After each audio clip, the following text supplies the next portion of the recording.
Hello guys, I'm going to introduce you to algebra. Algebra, it's all about expressing values in terms of alphabetical letters like X, like Y, up to Z. That's the only trick. For example, we all know 1 plus 1 is equals to 2. And minus 1 plus 1 is equals to 0. So imagine we're taking 1 as X plus 1 again is x. Then it means now, how many x do we have? We're having 2x. Here we're saying 1 plus 1 is equals to 2 numbers. Equals to 2, the total of 2. We add the 2 numbers, we get 2. Now we have 2 x's, x plus x is equals to 2x. Same goes here. Minus x plus x again.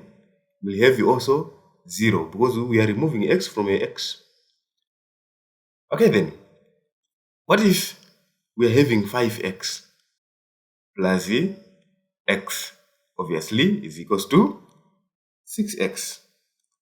And same goes, minus 7x plus 7x is equals to 0.